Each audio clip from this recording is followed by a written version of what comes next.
Hey everybody, welcome back to Just Keep Parenting. I've had a little snafu in scheduling this week, so I'm down in Arizona and sitting in my brother's home, and decided I had all the information, so I needed to make a video, even though I'm a few days late. So I won't say Happy Friday, but Happy Friday from last week. Anyway, as we continue to talk about easy to love, difficult to discipline, right? One of the things that, we're on chapter 7, and last week we talked about positive intent and turning resistance into cooperation, right? Because we've been talking about encouragement, and some kids encouragement works great with, but for some kids, it doesn't work so great. So we've got to have that plan B in place, right? And so today we're going to talk about why children say no, right? It's part of their development. It's part of our development as adults to resist, right? Sometimes we hear the phrase, "Oh, it's just a phase." Well, truly, most of the time it is just a phase, right? And so we know that ongoing development demands that children oppose. They oppose us. That's kind of what they're supposed to do as they move through these ages and stages, right?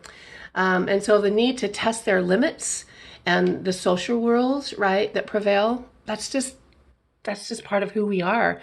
And you look at yourself as an adult, right? And we sometimes still resist, right? When we have to jump through hoops, when we have to, right? Really, what? I know this, but we still resist it, right? And so we have to recognize that children are going to oppose because they're not nearly as experienced as we are. And so as if we can have a positive intent instead of a negative intent. Last week, I read this story about the little boy's birthday party, right?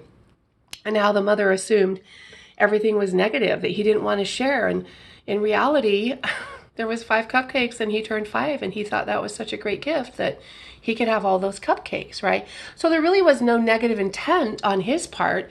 It was a developmental intent, right? And so I love the fact that if we can change our mindset to look at it from a developmental perspective rather than from a negative intent perspective, right?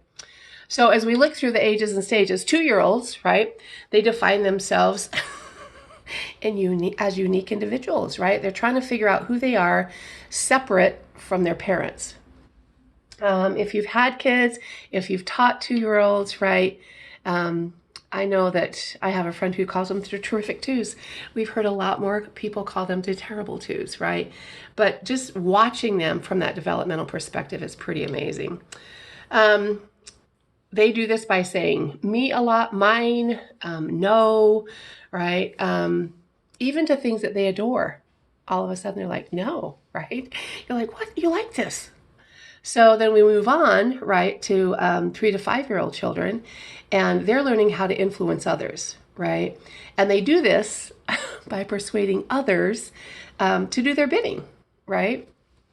And so if we can look at that and think, okay, what do I know about 3 and 5-year-old children?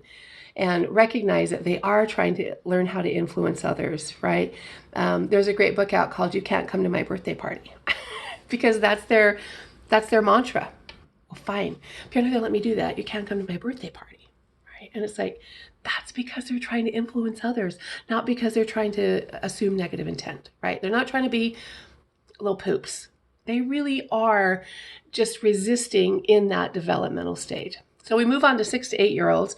They're learning how to classify, right? And so they start to view themselves and others comparatively. That's where we start to compare things, right? Those littler ones, they're so egocentric. I can do everything, even though they can't, right? But they assume they can. But once they get to that 6, 8-year-old stage, they're like, wait a minute. He is really good at this. I'm not so good at this, but I am good at this, right? So they can start to figure that out. And comparison sometimes leads to that introspection, and that can result in moodiness, even as adults, as we try not to compare ourselves with others, but sometimes we slip into that rabbit hole, right? And then we become moody. those 6 to 8-year-olds procrastinate, they dawdle, right? Because of that developmental stage that they're in, right? That group can often be heard saying it's not fair, right? Because they're learning how to compare. So recognize that when you hear that come out of their mouth, they're not just being boobs. They really are a part of a stage, right? As we move into older children, they're less typically defiant, than their younger counterparts, but they will complain, right? They'll still complain with our demands, but they're not defiant, thank heavens, right? And so as we recognize that these stages are all natural for development, but require some resistance, then we're going to be better off, right? And so think about your life right now. What are you currently resisting, right? Sometimes I resist change. Sometimes I resist wanting to get up in the morning so early. I don't mind getting up. I'm kind of a morning person, but sometimes I don't want to get up so early, right? So there's something that we're continually resisting. So the nature of our responses, right, to that negative behavior are critical, right? If we're going to respond with negative intent, then like the mama in the birthday party last week, we're going to have some problems, right? So as we think about this, because we don't want to respond in a way that can actually make them more oppositional. Their opposition is enough, right? So we don't want to add fuel to that fire. Because sometimes we actually teach children to actually put up a fight to get what they want, right? Because of the way we approach it. So as we attribute positive intent instead of negative intent, right, we can have better outcomes.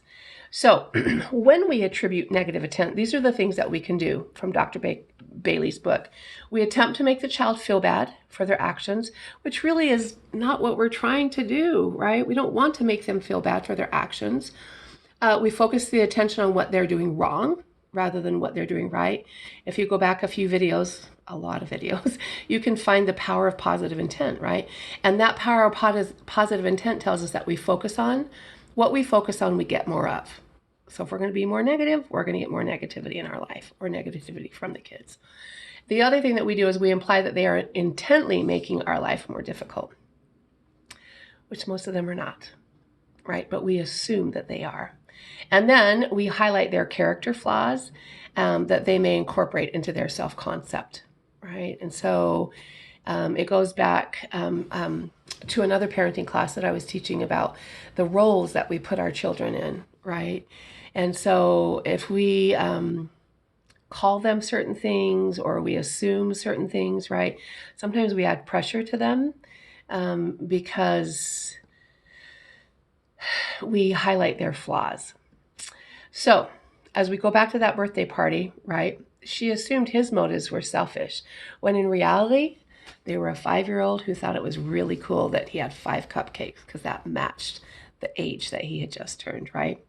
So as we think about this, the difficulty that we're all still learning is that the world does not necessarily follow my rules. I wish they did, but they don't, right? And so when we attack and defend, right, when that attack-defend process gets snowballing, right, communication and connection break down, and then we have issues, right? We lose the ability to reach the person that we love when that happens. And sometimes we tend to believe that we must punish ourselves, right, when we make a mistake. And this attribute, when we make a mistake, and this rather than just recognize that we're human, that we're going to make errors, right? And we're going to say rewind, right? Becky Bailey's big into rewinding. The kids not yesterday, but last week, they said to me, Miss Joy, that was something that you need to rewind for. I said, yes, it is. So let's rewind with me, right? And so I love the fact that they're recognizing when we can rewind and move forward, right? And so we can't feel bad about what we've done, right? We've got to focus on what we can do differently, right? And we can't do those two things at the same time. So we can't focus on this and feel bad about what we've done. So we have to let that go and move forward, rewind and try again. So as we think about that this week, that's our goal, my friends, right? Is to attribute positive intent instead of negative intent to children's actions, right? Assume the best, assume the positive, have that positive mindset, and see if we can't help ourselves as well as help those that are around us. Thanks for listening. See you again. Tune in next Friday.